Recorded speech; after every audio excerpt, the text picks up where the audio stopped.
ഓണക്കാലത്ത് കർഷകർക്ക് സഹായവുമായി കൃഷിവകുപ്പ് 4.33 കോടി രൂപയുടെ പച്ചക്കറികൾ കർഷകരിൽ നിന്ന് നേരിട്ട് സംഭരിച്ചു. സംസ്ഥാനത്തെ കർഷക ചന്തകളിലൂടെ ആദ്യ 2 ദിനങ്ങളിലായി ആകെ 6.6 കോടി രൂപയുടെ പച്ചക്കറികൾ സംഭരിച്ചു. കർഷകർക്ക് മികച്ച വില നൽകിയാണ് പച്ചക്കറികൾ എടുത്തതെന്ന് കൃഷിവകുപ്പ് അറിയിച്ചു. ഷിജോ കുര്യനുണ്ട് വിവരങ്ങൾ നൽകാനായി. ഷിജോ, വിശദാംശം. ഈ ഓണക്കാലത്ത് സ്വാഭാവികമായിട്ടും പച്ചക്കറികളുടെയും പഴവർഗ്ഗങ്ങളുടെയും വില ഉയരുക സ്വാഭാവികമാണ്. അപ്പോൾ അത് പിടിച്ചു നിർത്താനായിട്ട് കൃഷി വകുപ്പ് വളരെ ഫലപ്രദമായിട്ടുള്ള ഇടപെടൽ നടത്തുന്നുണ്ട് എന്ന് കൃഷിമന്ത്രി പി പ്രസാദ് കഴിഞ്ഞ ദിവസങ്ങൾ നടത്തിയ വാർത്താ സമ്മേളനങ്ങളടക്കം പറഞ്ഞതാണ്.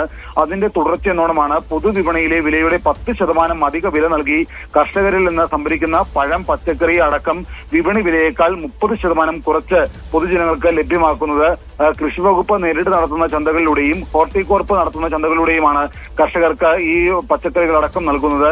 നിലവിൽ എന്തായാലും കർഷകരിൽ നിന്ന് നേരിട്ട് 4.33 കോടിയുടെ കാർഷിക ഉൽപ്പന്നങ്ങൾ കൃഷിവകുപ്പ് നേരിട്ട് സംഭരിച്ചിട്ടുണ്ട്.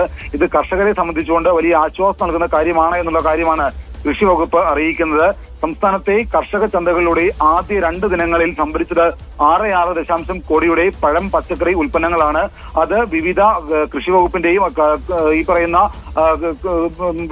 കൃഷിവകുപ്പിന്റെ വിവിധ ഏജൻസികളുടെ, അതായത് കൃഷിവകുപ്പ്, അതുപോലെ തന്നെ നമ്മുടെ ഈ പറയുന്ന ഹോർട്ടികോർപ്പ് അടക്കമുള്ള സംവിധാനങ്ങളിലൂടെ 2.62 കോടിയുടെ ഉൽപ്പന്നങ്ങൾ വിറ്റഴിക്കുകയും ചെയ്തിട്ടുണ്ട്. അടുത്ത 2 ദിവസങ്ങൾക്കുള്ളിൽ സംഭരിച്ച മുഴുവൻ കൃഷി ഉൽപ്പന്നങ്ങളും അതിൽ സംഭരിച്ചതിനേക്കാൾ കൂടുതൽ വിലയിൽ നൽകാൻ കഴിയും എന്നുള്ള, കർഷകർക്ക് ഗുണകരമാകുന്ന രീതിയിൽ അത് വിൽപ്പന നടത്താൻ കഴിയുമെന്നുള്ള പ്രതീക്ഷയും കൃഷി വകുപ്പ് പങ്കുവച്ചിട്ടുണ്ട്. അജി, ശരി. ഷിജോ കുര്യനാണ് വിവരങ്ങൾ നൽകിയത്. തിരുവനന്തപുരത്ത് നിന്നും.